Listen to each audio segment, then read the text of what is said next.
I just wanted to get all the stuff up. I was that interested to know how much money Lucifron was going to earn from this. Alright, so down here, I guess up here in the top left-hand corner of the map, we have Roxkus Titan spawning as the red Protoss player. And his opponent spawning in the lower right corner of the map, up most behind, is going to be the green Terran, Lucifron. Yep, and loading it up right now. So you guys want to see this right $2,500 USD. Oh wow, that is a pretty penny that Lucifron has already secured for himself. At this point, I mean, quite frankly, he's not known to do this, but I'd love to see him start doing some silly stuff. Because from this point on, it doesn't really matter if he loses, unless it's just for pride. You want to have the best rankings of all time. You don't want the next league to come beat you. You know, you're still playing. This isn't like he's going to throw games away at this point. But he has secured himself for #1. Yeah, but Titan has to give his all 100% to try and get up a little bit higher into the earnings. The top 9 places are actually paid. So regardless, there are 9 players in this league. All of them will get their share from $400. Titan is, I believe, second and third is what he's contending for right now. Yeah. So if he gets 5 wins, I believe it's second, and if it's 4 wins, it's third, and if it's anything less than that, I think it's fourth. Yeah, because he's in 4th right now. Koss is unfortunately going to fall to #2 due to Lucifron overtaking him for the rank 1 spot. As Koss does not have any games left to play, neither of these players do. This is simply Lucifron and Titan. They are the only 2 players that they can affect the rankings at all. It is the end of an era, as it is. Yep. So, but Koss, okay, guys. So I'm sure he's watching this. And be like, come on, Lucifron.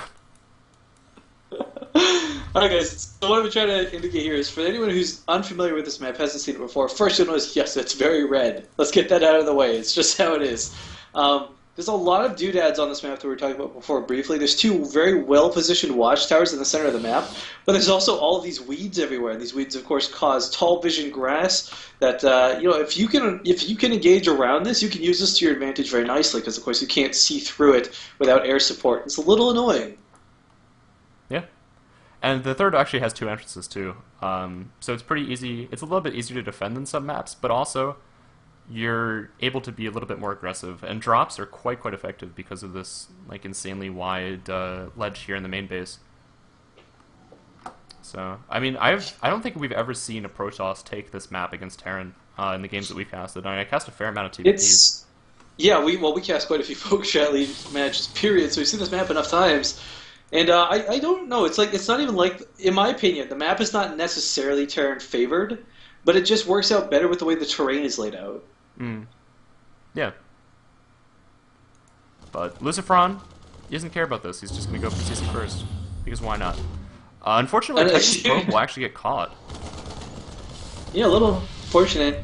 And even if you poke up some, what's that? I believe at Higa you can still see the lower gas despite the wall off, but not here. Gas geysers are very far away. Ooh, an early forge. This is intriguing. Well, +1 armor is really effective early game, but you see what Lucifron's doing, right? Yeah, this is not.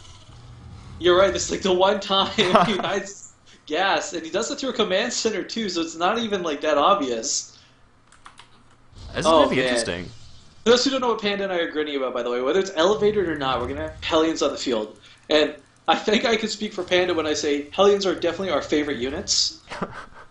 BBQ. It makes for so much more intense, dramatic games.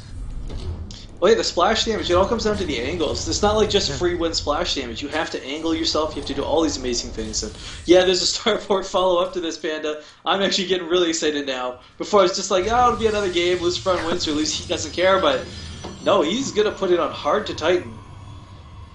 Now, Titan, here's the catch, though. If Titan can catch wind of this, somehow, if he catches the medevac before he leaves the base, as it's leaving the base, anything, he can warp in stalkers, he can get in position, he can try and shut this down. But, okay, these 2 Hellions might just give it away. No real confirmation Will of it they yet. see? No, he's actually going down. Will he back up through this third base? No, he's just going to keep going, probably into the natural. And Lucifron right now has 2 Marines to try and contest this force at home. I don't think it's going to work out all too well for him. Immediately pulling all of his SCVs at his natural. He needs to hold this. When they go inside the bunker like that, it's so funny. But he is going to hold this fairly well for now. Hellions are going to help with the splash damage, at least take out that Zealot. But Banshee is the follow-up to this. And meanwhile, Lucifron is frying probes alive inside Titan's own base. Oh my gosh, there's nothing to contest. He has 2 Stalkers coming down right now, but... Stalkers don't do well against the Hellions. But probes are actually... The probe surround would be more effective than the Stalkers, to be honest. Yeah. But 2 Hellions are going to escape the Wrath of Lucifron. Or sorry, the Wrath of Titan, and continue across the map and try to get right back in there. But now Titan knows. I would imagine he's going to warp in another Stalker or a Sentry at home to try and deter that. Meanwhile, he does have a fair amount of units up here. I mean, 5 Stalkers and a Sentry, that's enough to one-shot these SCVs.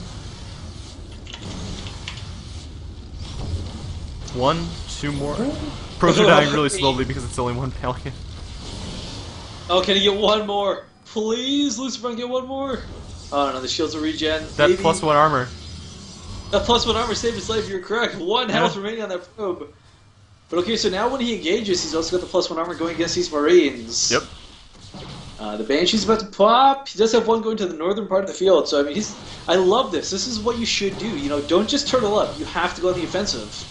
You can't just let your opponent get away with what he's doing. And Lucifron kind of lacking on the repairs a little bit, might lose the supply depot. Well, he just doesn't have enough surface area to try and use that. However, there is a Marauder on the field right now, so that should be loaded up into the bunker soon. Three of those SCVs were just kind of chilling. They're on a smoke break.